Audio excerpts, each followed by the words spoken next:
I'll just. Oh, sure, You know sure. the script. Okay. You wrote it mostly. All right, looks like we're connected. Wish I could say the same about my computer. Hey, Louis, can you hear me? Yep. Great. All right. I'll move this. Same floor.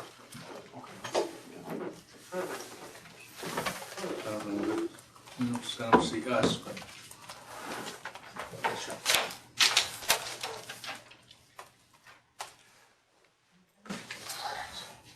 So are we all set? Yep. No, people can hear us. Things moving slow. People can hear us. Let me just start, I'm gonna call the meeting of the New York State Cemetery Board to order. It's our regular April meeting. We have focused our agenda to make sure we have sufficient time to deal with them and push some of our other applications out into our May meeting, which will take place in Our public. candlelight remembrance vigils, arboretum tours, monthly online grief hearing. I remind people that the meeting is being recorded. Please mute your line if you're not speaking. When you do, there are several opportunities for public comment. We encourage people to say who they are so we can keep track of the records. But if you have certain rules, if you're a lobbyist or otherwise required to state your name, you have to state your name. We are meeting in person, although it's just the two commissioners. Jill Faber was unable to get here on a timely basis, so she's participating from her remote office, but not voting because we think we didn't necessarily meet all the conditions for extraordinary circumstances. So we appreciate, Jill, your participation in efforts to get here. Okay, so that's the meeting. I'll introduce myself and then the other board members. I'm Mark Patterson. I represent Secretary of State Roberto Rodriguez. I am Tom Fuller, representing Acting Commissioner of Health, James McDonald. Jill? And I'm Jill Faber for Attorney General Letitia James. Great, good to have everybody here. I think we can move to a review and approval of the previous minutes. Does anybody have any corrections or suggestions? Nothing here. Yeah. Jill, no? So I'll move to accept the minutes of the previous meeting as distributed by the board. Second that. All in favor? Aye. Aye. Motion carried. We have a brief legislation and regulation report from our counsel, Rob Vanderglas. We did mail the legislative report earlier, so people, if they have any other questions. Anything in addition to add to that? Nothing additional to add. Does anyone have any questions on the legislative report? No. Hearing none, I'll just add that, Division and I continue to work on regulations for natural organic reduction, and we have begun to look at a possible type 2 list for cemetery board actions, which we hope to circulate eventually. That was early. Okay, so does any board members have any questions of our counsel? Jill, no questions? No. Okay, so we'll move on to the division report.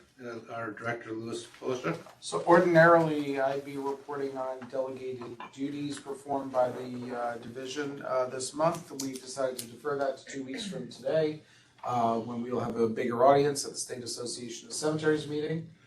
So we don't have that. I'll just, since I mentioned it, we will be meeting next in 2 weeks at the meeting of the New York State Association of Cemeteries at the Crown Plaza, formerly known as the Desmond. As we do every year, we'll be there to give a broader audience to people who are in town for an NYS spring policy conference.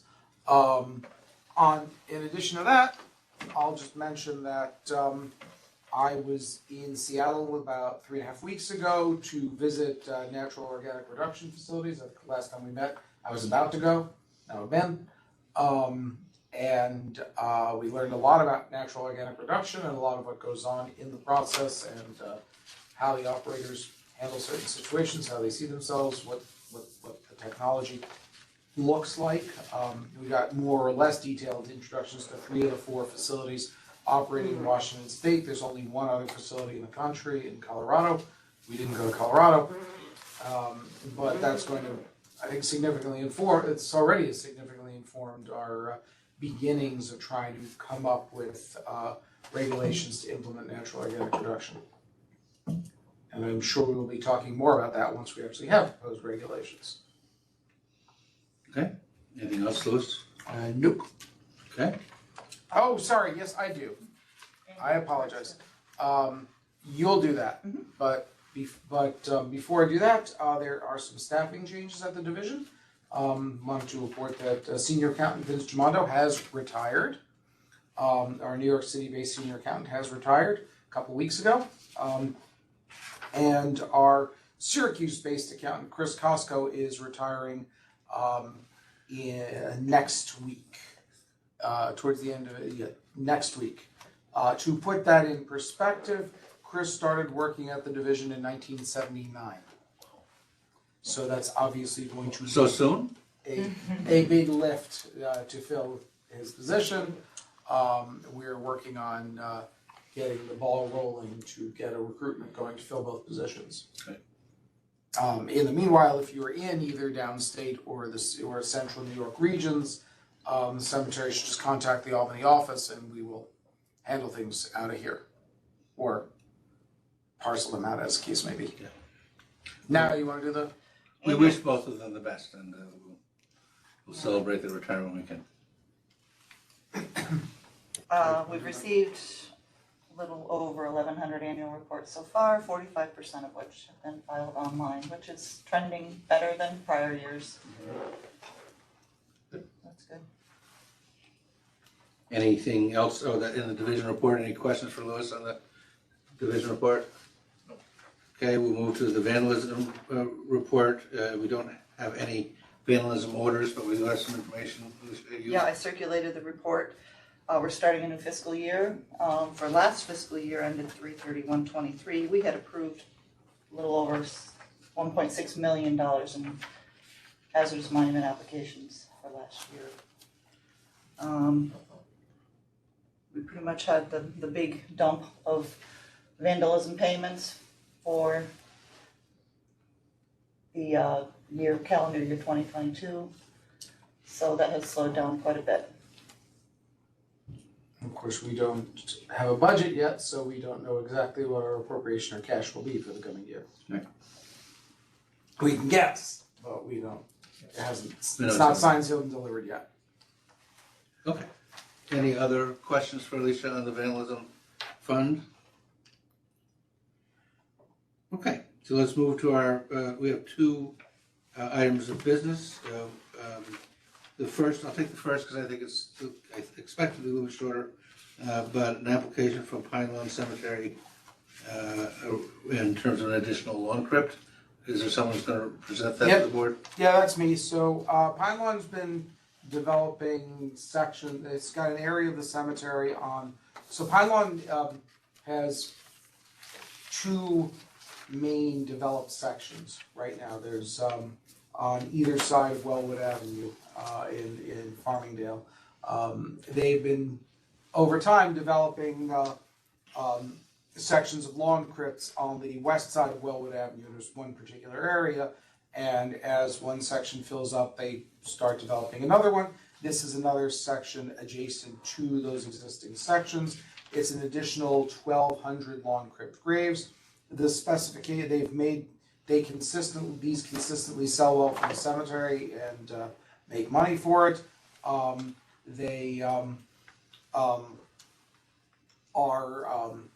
The technical specifications for the application are, in terms of the percolation test, the concrete, all that stuff is the same as their previous couple of applications because they're using the same products in the same general area with similar soil. So there's no real change in any of that. The only other thing I'll mention is that, and I'll defer to council on addressing secret to the extent we're even going to talk about it. But the other thing I'll mention is that lawn crypts have a little bit of a wrinkle compared to most applications. The board does not approve lawn crypt applications. They have to be given to the board in advance with the board having an opportunity to object. So our recommendation is essentially that you do nothing, that you indicate that you don't object to them doing it, rather than taking an affirmative step of approving anything. Council, do you have anything to add to that? Sure, thanks, Louis. So first of all, this is an application to construct a lawn crypt under 20117 rather than a major renovation under 20116, just to clarify.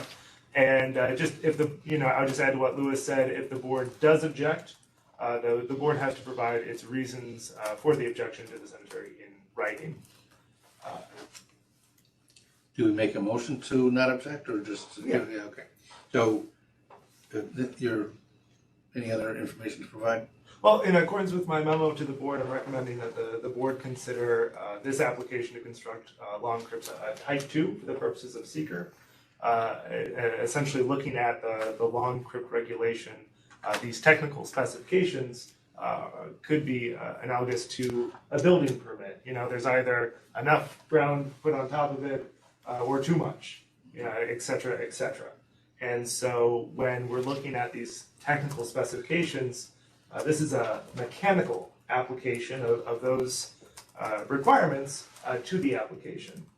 Now, just separately, there is still the obligation of a cemetery to provide, how it's going to finance it and whether or not it has sufficient funds. And so, aside from the mechanical application of the technical specifications, the board can also weigh whether or not there's an appropriate financial impact on the cemetery.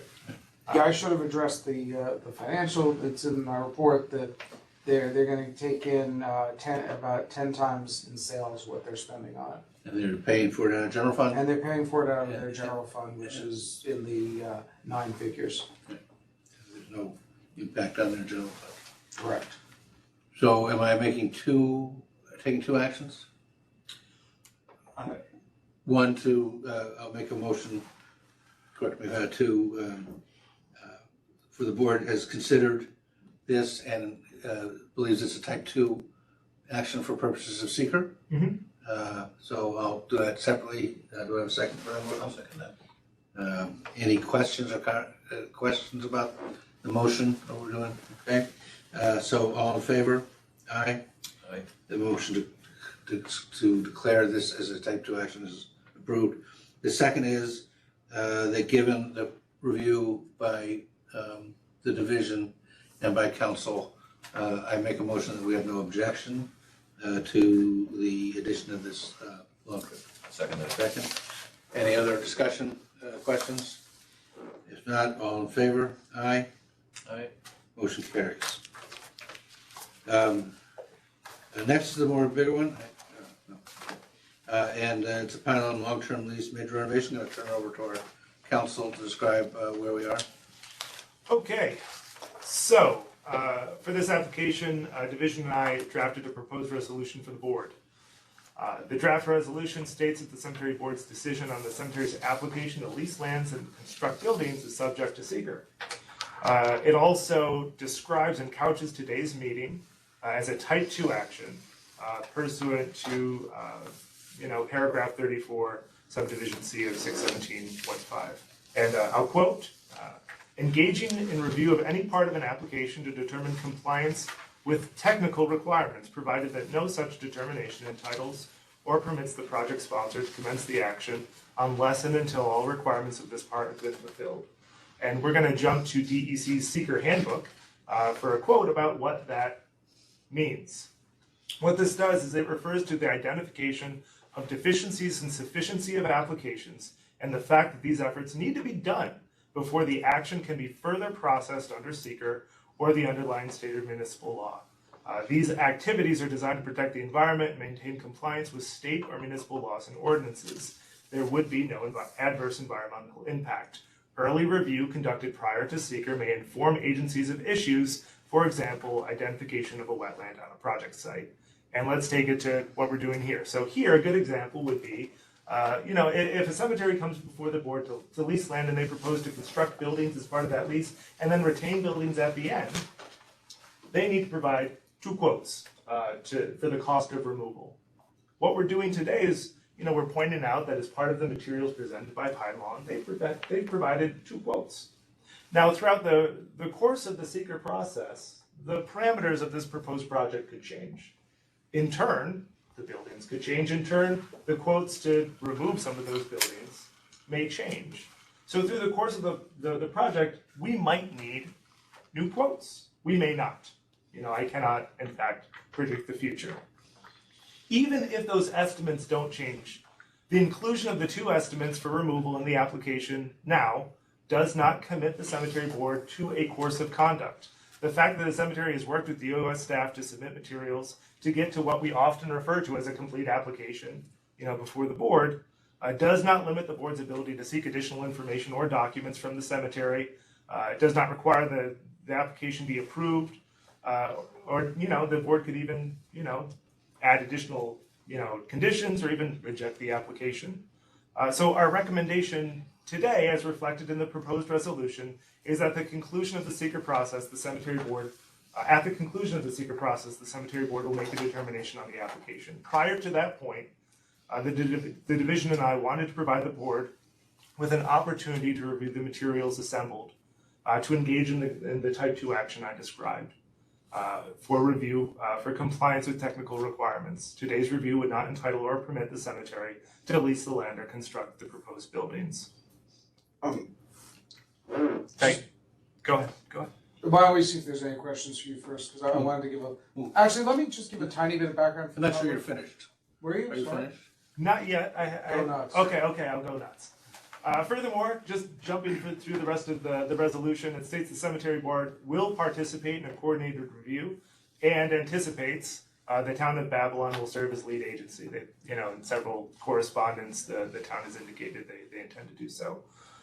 Another reason the division and I have presented this application and proposed resolution is to provide clarity to all stakeholders regarding the board's intent. To our knowledge, the cemetery has not submitted an environmental assessment form to any involved agency. Our hope is that the cemetery will do so after this meeting so that this process can continue. Finally, in anticipation of the coordinated review and in acknowledgement that the application contains trade secrets or information which, if disclosed, would cause substantial injury to the competitive position of the cemetery, the resolution asks that the board direct counsel, that's me, to provide notice to the cemetery that we intend to provide an unredacted copy of its application to the lead agency. All right, now I just wanted to give a little bit of background for those of you watching out there in TV land who may not be familiar. The essence of this, as it is currently structured, is that there's a parcel of land not contiguous, 98% not contiguous to any developed part of the cemetery, across the street from the main developed parts of the cemetery. The cemetery is seeking to lease approximately just under 100 acres to a developer. In addition, there was a Freedom of Information Law request by council to a group of neighbors who I believe is on the call right now. In response to that Freedom of Information law request, Pinelawn objected to the release of certain documents, saying that they would be confidential proprietary information. For internal appeal, our appeal officer for FOIL sustained some of those objections and overruled others, and those are the redactions the council is referring to in terms of the application materials that we received from Pinelawn.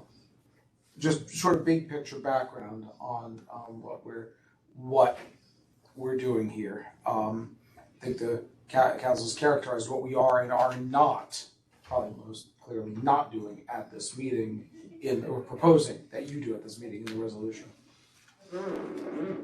So, members have questions about what we're considering here? Jill, do you have any questions or comments? I don't at this Okay. time. I should also say, for those of you following out there in TV land, the resolution itself should be the very last page of the materials that are posted online. Okay, so I want to give other people a chance to comment on the application. It's not intended to be a dialogue, although if we can provide clarification briefly, we will. So I'll open it up first to people online, and I don't know exactly how to order that. How about maybe I can raise hands, and so that we could see who would like to speak, and then you could call on them maybe. Okay, if we can see that, if you want to speak and you're online, please hit the raise hand button, and I'll invite you to speak. Where is that? You're speaking first, just go ahead. Go ahead. Introduce yourself, please. Yes. My name is Frederick Eisenbud. I'm of counsel to from Campolo, Middleton, McCormick. We are the attorneys for Oh,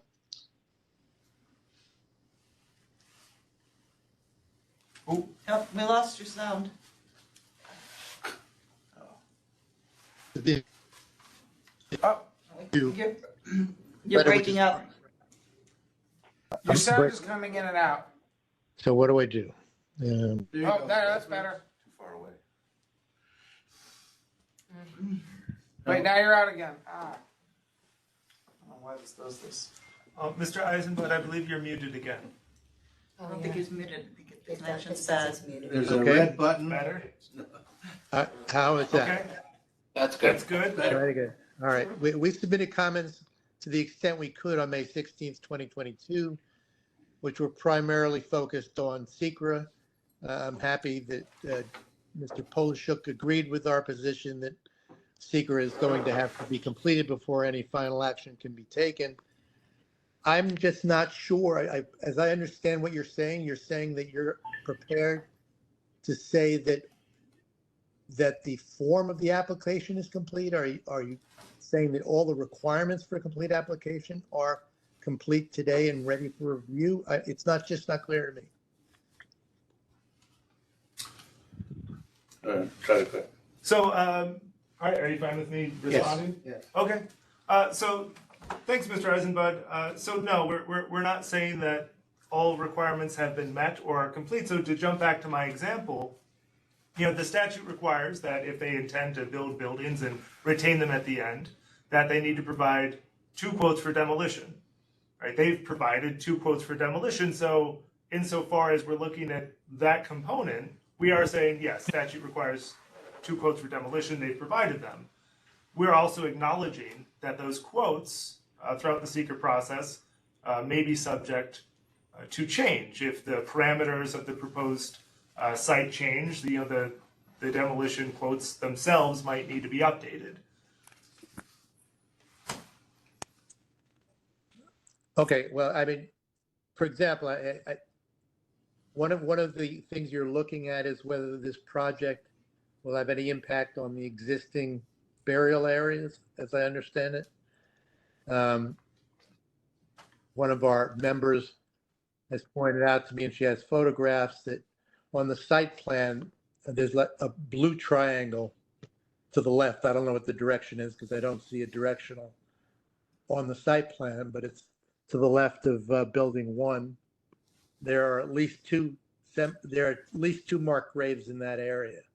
I just don't know what's proposed for that area or what the impact's going to be, but it's not clear to me that all the requirements they have for proving that this isn't going to have an impact on existing burial grounds has been met, and I'm not sure if you can vote on that today. I can submit photographs, but I don't, I can only tell you approximately where they are in the blue area.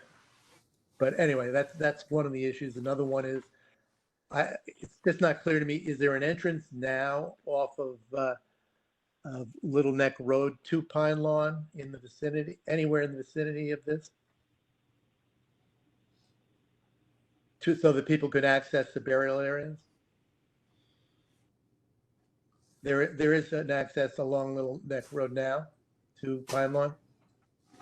Why don't you answer the first question first? I can answer the second question. Oh, sure. Question. Fine with. Okay, so Mr. Eisenbud, thank you for those excellent points. And what we're trying to, I mean, you're talking about whether or not all environmental impacts, potential environmental impacts, have been identified. And I would just like to circle back to my prior statement that at this point, no environmental assessment form has been received from Pine Lawn, to my knowledge.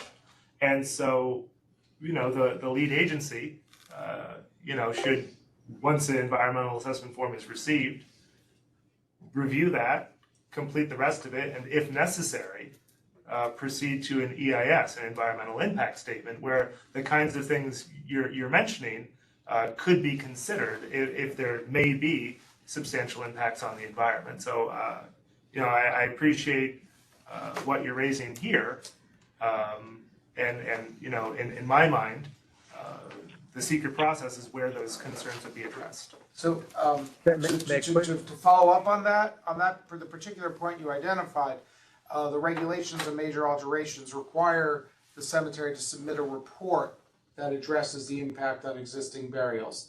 The cemetery has in fact submitted a report that states that it addresses the impact on burials. Our technical review is noting that they've submitted that report. We're not asking the board to address the merits of that contention, just that they've ticked that box, that they do have a report. Their report does in fact address that subject. So one of the criteria. Responding to your other question, my understanding is from having visited the site, my understanding is that if I recall correctly, you can access an area off of was it East Little Neck Road, Little East Neck Road, that is kind of a maintenance / dirt pile area on the west side of the street, not the parcel they're proposing to lease. My recollection is that area is then separated by berms and trees from the rest of the cemetery. So I don't think, if I'm recalling correctly, I don't think you can drive into the cemetery from right there. I don't remember, I remember having to drive around on one of the public roads to get to Wellwood Avenue to get back in. Yeah, I could be totally remembering this wrong. This was last summer. I guess the only point I would make is I understand fully that nothing in the way of environmental impact will be worked out until the DEIS is prepared. But wherever the main entrance is, it may well be impacted by backup, because you're going to have 2,000 new vehicles going to this property on top of what is totally congested roads now, roads which come to a complete stop whenever railroads pass. Cars go by and the arms go down. There's backup for more than a mile in a lot of directions, and it affects a lot of the surrounding streets. And if the entrance to Pine Lawn will be impacted, maybe not directly, but indirectly because of these backups, that's something that you'll have to consider in your report for whether the application meets your standards for impact on internal traffic for the cemetery. Just making that point. Otherwise, the secret will wait. Okay. Thank you. And again, we welcome all the public comment, but we're at this point taking any more narrow action. If someone wants to raise their hand or just jump in, do they want to speak on behalf of the application or against the application that we're reviewing? Actually, good afternoon. My hand has been raised, and my name is Cheryl Williams, the first Vice President of the concerned taxpayers of Wheatley Heights and Dix Hills. I just wanted this to be on record, to be recorded and documented on record. Some of the concerns that we do have is the distance of the development from property owners, also traffic congestion on Little East Neck Road and on Colonial Springs Road also. The project site is another concern. Truckers and trailers up and down Little East Neck Road, and the quality of life of concerns for the residents of Wheatley Heights. Thank you. This meeting is being recorded. We'll have minutes and we'll participate in a coordinated review, so they'll be expressed to the town when it provides its review. So, other Thank people you for wishing to hearing me. speak? Yes, my name is Margaret Ramada, and I live in the adjoining community that will be right next to the industrial park. I don't know how many of the board members there realize what this community looks like. This is a country road that you're proposing to add an additional 2,000 employees each day. The impact on Little East Neck Road is at dangerous levels currently. We're on Long Island, so we're very limited in our parkways and our roadways here. People in the morning, they come from the South Shore, they're going to the North Shore. They go on Wellwood Avenue or Little East Neck Road. And once the railroad comes by, which is going to be right next to the industrial park that you're thinking of building, the traffic in each direction is a mile long. The neighborhood consists of middle-class working people that have pride in their community. This is a one-lane road in each direction. It is a country road. When you're going north on Little East Neck, once you get over the railroad crossing, because remember, during rush hour, the railroad is constantly coming and going and stopping traffic. When you get down to the going north on Little East Neck Road, you come to Colonial Springs Road. And during the summertime, we have two very large camps that access Colonial Springs Road. They bus kids in from Long Island, Brooklyn, Queens. The traffic is a nightmare, especially if you're going to be building this very large industrial center. Besides the traffic, I'm sure you'll do a traffic study on that, but the impact of the emissions from the car is going to be at very unsafe levels for the community. Also, another comment is just about a year ago, the Hart company built tremendous warehouses on Wellwood. It's Wellwood Pine Lawn Avenue. And Amazon has leased them. The warehouses are tremendous. They built two warehouses. One is completely empty. They have not filled it. The other one is only half full. The traffic that it brings, but the point being is that these warehouses are empty.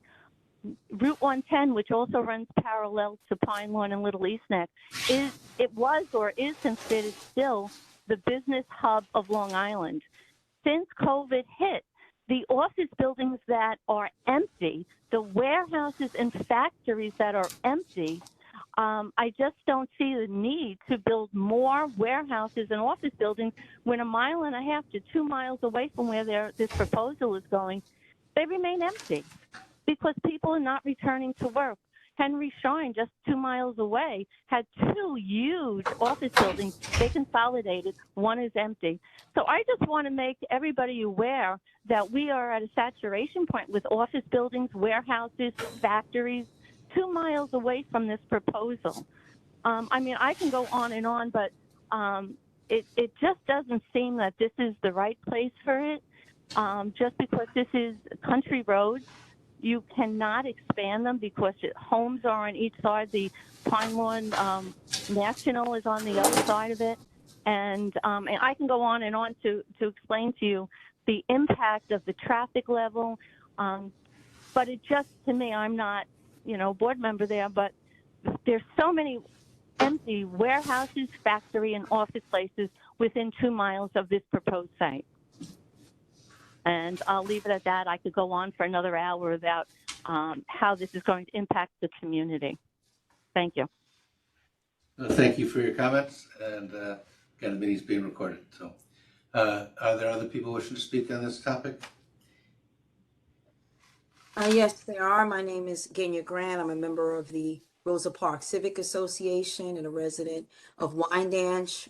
I echo much of the sentiment that has been expressed by the other speakers, and specifically with respect to the environmental piece, the fact that the environmental assessment has not been conducted is quite a big piece of this puzzle here, because the project itself poses a lot of environmental concerns, to the community.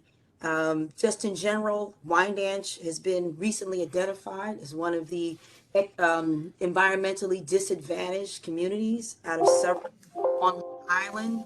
And so this definitely would pose underscore how we are over industrialized, and definitely would pose a detriment to the community itself. Historically, Little East Neck Road has been congested just in general. It's been like that for years. So the amount of traffic that this particular project would bring would increase that tenfold, perhaps. It's just, as one of the speakers had said, in terms of location of the project itself, it's not may not be the best location for it. And lastly, in terms of open space, we believe that we are entitled to open space just like any other community.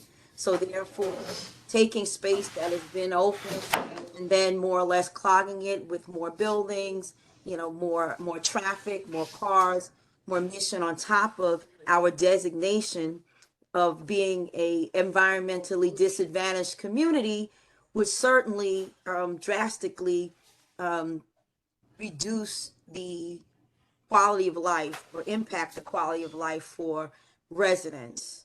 So for those reasons, we just wanted to have that on record, that we have a number of concerns regarding the project, and those being the environmental impact, the traffic, our status of being an environmentally disadvantaged community, and also including more and more buildings, whereas we have buildings where we are now that aren't filled, and they're in part of the downtown area. So we don't believe that it's conducive for our community. Thank you for your comments. Again, meeting is being recorded. Is there anybody else wishing to speak to the board? Okay. We welcome all comments, so it doesn't matter.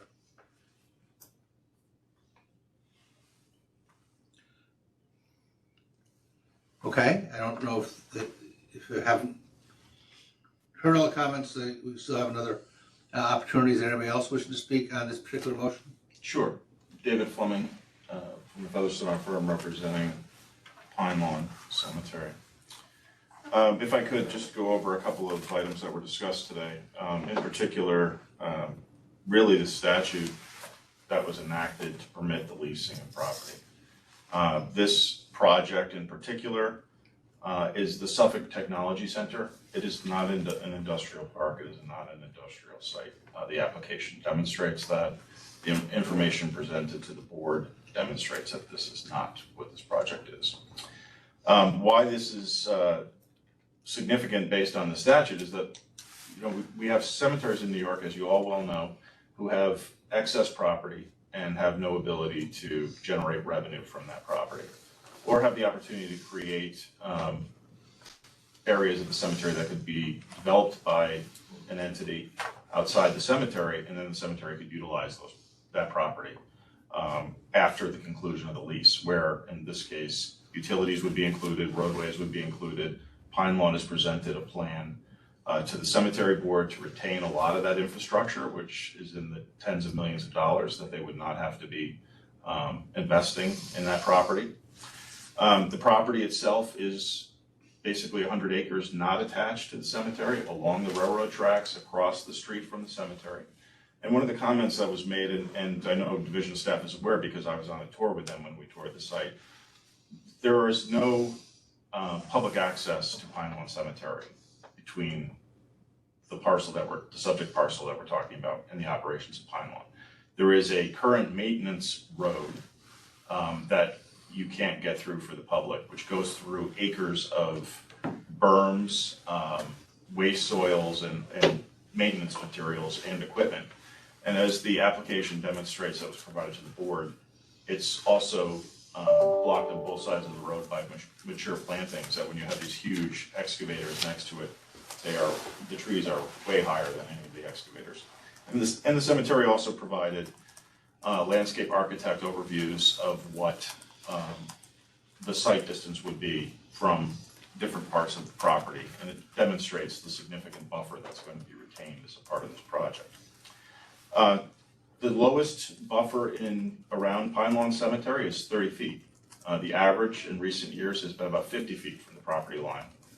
What we're talking about here is 50 feet minimum of just buffer, but then generally 100 feet at the lowest end of buffer, as well as the fact that from North 28th Street, which is on the other side of where we're talking about the entrance would be, it's 5 football fields between the proposed building and the roadway. So this is a significant buffer on that section. And that section in particular I want to address because a comment was made which was respectfully inaccurate. The area where Pine Lawn has burials on that parcel, as the board knows from the application, is being retained. There's a 10-acre parcel that is being retained by Pine Lawn. Mature plantings, fencing, that will be completely protected. It'll be over 100 feet, I think it's about 108 feet from the opening of the proposed project and where the property line is for that retained parcel. So that's a completely different section of the cemetery, and it is not adjacent to Building 1. It's actually on the complete opposite side of the project, which was provided in a posting that the cemetery did pursuant to statute at every entrance to the cemetery, as well as around the subject parcel in certain areas, as well as at the cemetery location that's going to be retained by the cemetery. And so there was a schematic as well as an overview as to what the project was, and that's in the project. Again, on, there have been many comments on traffic, and Bristol, who's the developer involved, has enlisted 2 separate traffic engineering firms to assist with that, and that is going to be part of the project associated with the secret review, as the board has pointed out. But the point that the application has to address has been addressed by the cemetery related to cemetery traffic. There are no entrances or cemetery traffic in the subject area. The cemetery's operations will be, and entrances will remain where they are currently. And so those are not impacted by this particular parcel. So that has been addressed. I talked about distance, of which, again, this is triple what some areas are. The Babylon code, I think, is between 25 and 100 feet for setbacks. This exceeds that, particularly from a lot of the residential areas. And certainly we're happy to work with Bristol and the community, and we've been open to that. And I did want to point out that the outreach on this project has been significant. The folks involved have met with NYS School District, they've met with local officials, state officials, the community civics, and community groups, as well as mailing to the adjacent landowners, informing them of these particular meetings and the ability to have dialogue. And as late as last week, I believe, Bristol also reached out to the civics and expressed a willingness to continue the dialogue as part of this process. And traffic is obviously important, and that will be part of the discussion, and we're happy to continue those dialogues as we move forward through the secret process. As far as Wyandanch School District goes, this is apart from Pine Lawn's contribution, but this will be subject to millions of dollars in school tax revenue to this underprivileged school district, I think, which is an important piece. From Pine Lawn's perspective, this is a property that's not going to yield PM contribution for over 200 years. We're now going to have the ability to contribute to the PM, and based on the plan that we've put forward, be able to save money in the process by being able to retain some of these structures, as well as being able to potentially have an additional revenue stream for development of cemetery, the remainder of the existing cemetery property, and be able to carry Pine Lawn into the next couple of hundred years. This is, overall a great project for not just the cemetery, but the lot owners. I think it will be a project that will be understood as an example of how you should be developing. As I said, we've heard about other projects on Long Island. We have a developer who has entered into a relationship with Pine Lawn to potentially develop this project that is focused on buffers, focused on community outreach, focused on not making an impact, as the concerns have been expressed today. So we look forward to addressing some of those issues, but based on the draft resolution that I've seen, we would agree that Pine Lawn has addressed many of the issues that have been already talked about today, but we've specifically addressed the requirements of an application pursuant to statute. Thank you. Anybody else wishing to speak to the board on this matter? Yeah, actually I do. This is Letitia Walker. Please pardon me. I was unable to unmute, but I've been able to achieve that. So good morning all. So I'm president and founder of Concerned Citizens of Wyandanch Civic Association Incorporated, immediate past president of Wyandanch Union Free School District Board of Education. And we've been working in tandem as partners with the leadership of Tracy Edwards, the Bristol Group, etc. And we stand actually in contrast to what you've heard this morning, to the extent that we believe that this project, from an economic standpoint, will give us a fairer playing ground.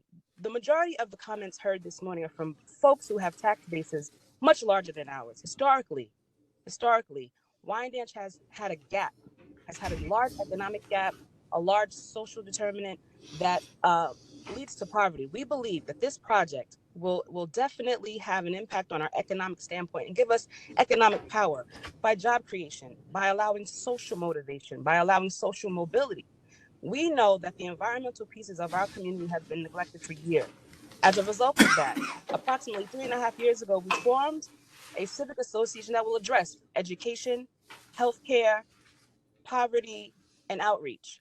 Those determinants will allow us to move, help our families become stronger, help our children learn better, and on and on. We have to rely on the experts, right, to take care of our environment, our waterways, and partner with them to make sure that happens. If this project is done with integrity, we think the building should go forth.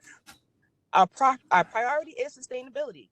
We know that traffic control has been a long time issue. Perhaps this project can lend some support to those areas. We believe this project should go forth. We believe it will be fruitful. We support the progress of it, and we would like to see it happen. We'd like to see it go forth. And we want that on the record this morning. Thank you. Thank you. Glad you were able to get in. Okay, so I think the public comment on this matter is. I have one more. Sorry. Can I just make another comment? I'm sorry to interfere with you. This is Margaret Ramada again. I just wanted to comment. I believe it was their attorney, Pine Lawn's attorney, that had spoken before. They were talking about generating money for the shareholders or crypt holders. A number of years ago, Pine Lawn built or leased the land and a beautiful golf course was put on Pine Lawn land. And I understand it's a tremendous course, and it's making a tremendous amount of money. So it's generating, I've heard, I'm not the accountant for it, but millions each year. So they do have a wonderful financial background. It appears that way.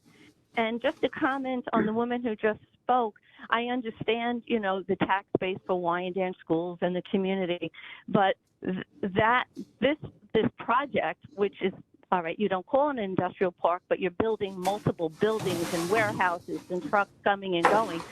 That center is impacting the neighborhood that sits right next to it.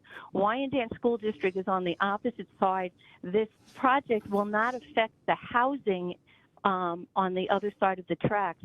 This community that we're in, the Wheatley Heights Association, will be directly impacted. And also, I just want one more comment to say, are we jeopardizing quality of life for money? That's not what the community wants here. They feel like they work hard for their land and their homes, and they want to keep the quality of life. It's more important to us than the dollar, and that's all I'll have to say. Thank you. If I may. Thank you, and I recognize the attorney, but I also, the public comment is, and we accept all public comment, but it's not a debate. So I'm not looking to encourage the back and forth, but get your thoughts on record if you haven't. Fine, but it's not a conversation. So thank you. Go ahead. This is Frederick Eisenbud again. Just a couple of observations and comments. The devil is in the details, and we don't have them yet. We don't really know what these buildings are going to be used for. We know that there are at least 25 buildings, each of which is more than an acre in size. 2 that are going to be 4 acres in size, 186,000 square feet each. Lots of bays, but we don't know how many, which means there'll be a lot of diesel trucks coming in and out. And we have no idea what these buildings are going to be used for. So until we know that, we can't talk about this being a wonderful project. We just have no idea what its real impact is going to be. And that's why we need the secret process. So we can't jump to conclusions here. I still didn't hear the attorney indicate where the main entrance is to Pine Lawn, so we can determine whether the roads that are impacted are going to impact the entrance, but be that as it may, that will await secret, I guess. Yeah. Again, I think, thank you for that. And that, in my mind, is the point of seeker. There will be a coordinated review, and that's really the point of the action that we're taking today. So is there, I'll conclude public comment unless someone has got an urgent need to raise their hand again. Okay, so are we prepared to make a resolution, Council? Yes, I think so. And is it? To adopt the proposed resolution attached at the end of the application. Attached as Exhibit 11 I to don't our think I have report. it. You do, it's right there. That's a copy of it. Yep. Okay, so I'll. The only difference between that and what we circulated is that we removed the word draft. So I'll make the motion that the New York State Cemetery Board has reviewed the materials submitted by Pine Lawn Cemetery with the DBA of Pine Lawn Memorial Park and Arboretum, Pine Lawn to lease land and construct an office park pursuant to Article 15 of the Not-for-Profit Corporation Law, NPCL,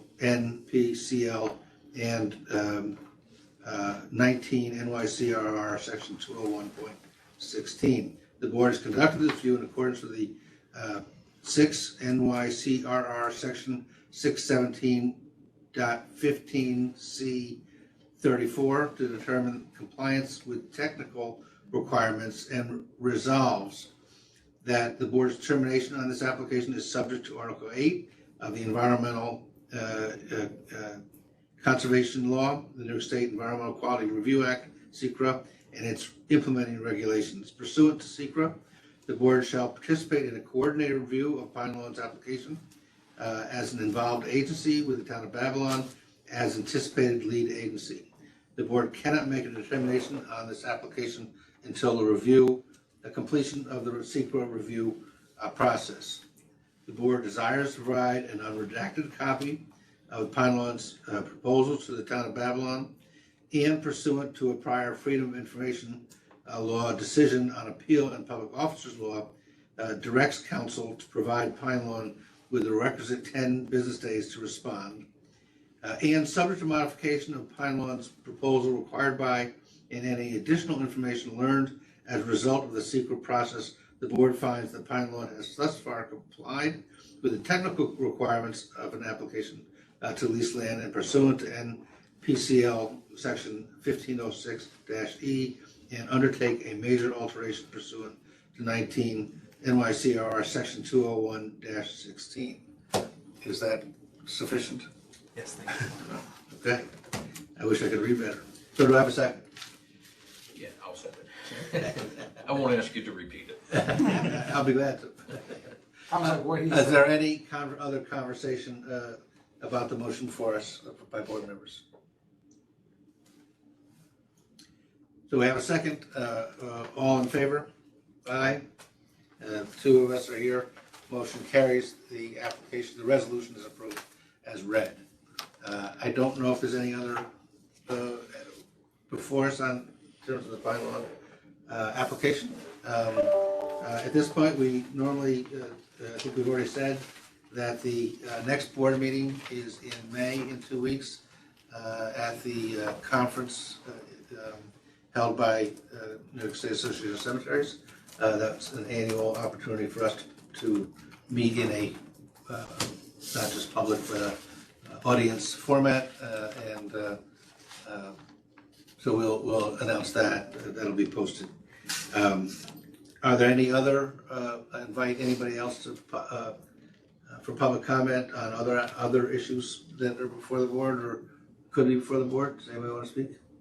David? I will if no one else does. David Fleming, representing the New York State Association of Cemeteries. I just want to extend our best wishes to Chris and Vince in their retirement. It's been, well, at least with Chris, I think a great 28 years working with him on many projects, and you know, tremendous efforts to really help a lot of cemeteries around New York, and it hasn't gone unnoticed. So best wishes to them in their retirement, and thanks for all of their service. Okay. Anybody else wish to speak to the board? We'll see you in 2 weeks. That concludes our business. I'll make a motion to adjourn. I'll second that. All in favor? Aye. Meeting is adjourned. Thank you very much for your participation.